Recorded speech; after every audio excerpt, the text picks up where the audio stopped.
Hallelujah, praise Jesus. यीशु मसीह जो विश्वास योग्य साक्षी और मरे हुओं में से जी उठने में पहलौटा और पृथ्वी के राजाओं का हाकिम है, वह हमसे प्रेम रखता है। उसकी महिमा और पराक्रम युगान युग की है। निर्गमन 33:18 में मूसा ने यहोवा से कहा, मुझे अपना तेज दिखा दे। तब यहोवा ने कहा, तू मेरे मुख का दर्शन नहीं कर सकता, क्योंकि मनुष्य मेरे मुख का दर्शन करके जीवित नहीं रह सकता। परंतु सुन, मेरे पास एक स्थान है, यहाँ तू उस चट्टान पर खड़ा हो, और जब तक मेरा तेज तेरे सामने होके चलता रहे, तब तक मैं तुझे चट्टान की दरार में रखूँगा, और जब तेरे सामने से निकल जाऊँ, तब तू मेरी पीठ का दर्शन पाएगा, परंतु मेरे मुख का दर्शन नहीं मिलेगा। वो चट्टान कौन है? वो चट्टान है यीशु मसीह। यीशु ही महिमा है, यीशु ही तेज है, यीशु ही परमेश्वर की महिमा का प्रगटीकरण है। यीशु की महिमा आशा है मसीह जीवन की। इसलिए उस चट्टान पर खड़ा होने और उसे ताकते रहने को परमेश्वर यहोवा ने मूसा से कहा। परमेश्वर का तेज यीशु मसीह में होकर ही देख सकते हैं, और परमेश्वर भी हम मनुष्यों को नहीं देखते, वरन यीशु मसीह में हमको देखते हैं। यीशु पृथ्वी पर भी परमेश्वर की महिमा थे, और स्वर्ग में भी परमेश्वर की महिमा का तेज है। देह में आने से पहले यीशु परमेश्वर की महिमा में थे। परमेश्वर की महिमा ने सृष्टि बनाई थी, और यीशु स्वयं महिमा थे। देह में आने पर उनकी महिमा शरीर में ढपी हुई थी। इसलिए यूहन्ना ने दर्शन में जब यीशु को देखा तो डर गया, क्योंकि उसने यीशु मसीह को शरीर में मनुष्य पुत्र के रूप में देखा था। प्रकाशित वाक्य 1:17-18 में लिखा है, जब मैंने उसे देखा तो उसके पैरों पर मुर्दा सा गिर पड़ा। उसने मुझ पर अपना दाहिना हाथ रखकर कहा, मत डर, मैं प्रथम और अंतिम और जीवता हूँ। मैं मर गया था, और अब देख, मैं युगान युग जीवता हूँ, और मृत्यु और अधोलोक की कुंजियाँ मेरे ही पास हैं। नए नियम की कलीसिया में मसीह यीशु की महिमा क्रूस पर उसकी मृत्यु और मरकर जी उठने में प्रकट होती है। यूहन्ना 12:23-24 में लिखा है, वह समय आ गया है कि मनुष्य के पुत्र की महिमा हो। मैं तुमसे सच कहता हूँ, जब तक गेहूं का दाना भूमि में पड़कर मर नहीं जाता, वह अकेला रहता है, परंतु जब मर जाता है तो बहुत फल लाता है। यह है यीशु की महिमा का प्रगटीकरण। यीशु है गेहूं का दाना। यदि वे अपनी मृत्यु को नहीं चुनते तो वह स्वर्ग में अकेले रहते, परंतु यीशु की मृत्यु के द्वारा, जैसा रोमियो 8:29 में लिखा है, वह बहुत से भाइयों में पहलौटा ठहरा। गेहूं का दाना सफरिंग में से होकर गुजरता है। यीशु ने हमको जीवन देने के लिए खुद दुख उठाया।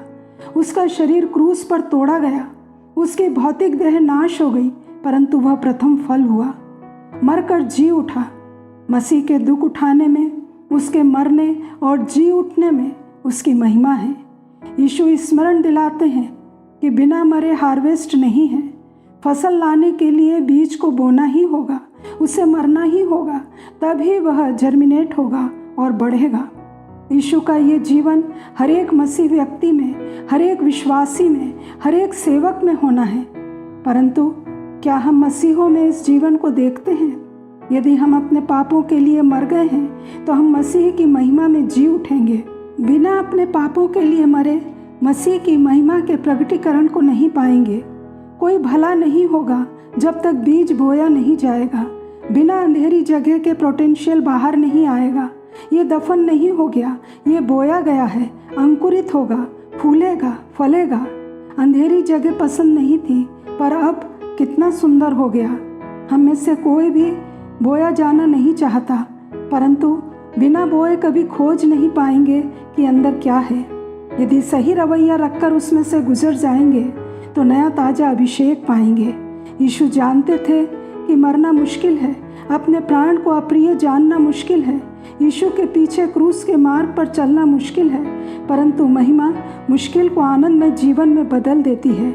मरना व्यर्थ नहीं है, वे फल को लाता है।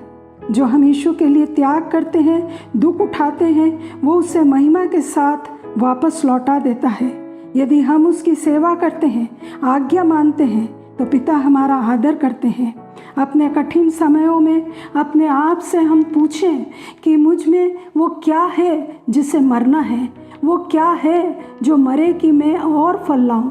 प्रभु हमें प्रतिदिन मरने के लिए बुलाहट देते हैं। प्रियो, यीशु की महिमा का प्रगटीकरण सिर्फ मसीहत में है, और जो मसीहत में है वो दूसरों में नहीं। सिर्फ मसीहत, क्रिश्चियनिटी ही है जो पापों के लिए पश्चाताप करने का, पापों के लिए माफ़ी मांगने का प्रबंध करती है। पहला यूहन्ना 1:7 में लिखा है, यीशु मसीह का लहू हमारे सारे गुनाहों को माफ़ करता है। शैतान ही है जिसकी तरफ से सारे पाप, सारी बुराइयां आती हैं। मैं इसीलिए आया कि शैतान के कामों को नाश करूं। सिर्फ मसीहत नया स्वभाव, नई जिंदगी देती है और मनुष्य के मन को परिवर्तित करती है और मनुष्य को परमेश्वर के पास लाती है। शरीर, शैतान और संसार के गुनाहों ने इंसान को परमेश्वर से बहुत दूर कर दिया। सिवाय यीशु के दुनिया की कोई ताकत इंसान को परमेश्वर के पास नहीं ला सकती। वो एक पापी मनुष्य को परमेश्वर की संतान बना देते हैं। संसार के लोग परमेश्वर को ढूंढ रहे हैं, परंतु मसीह यीशु खोए हुओं को ढूंढने और बचाने के लिए इस संसार में आए और लोगों को नाश नहीं किया, पर अपने आप को उनके पापों के बदले बलिदान कर दिया और प्रेम और क्षमा को सिखाया। जो तुम्हें सताते हैं उन्हें आशीष दो, जो तुम्हारा बुरा चाहते हैं उनके लिए प्रार्थना करो।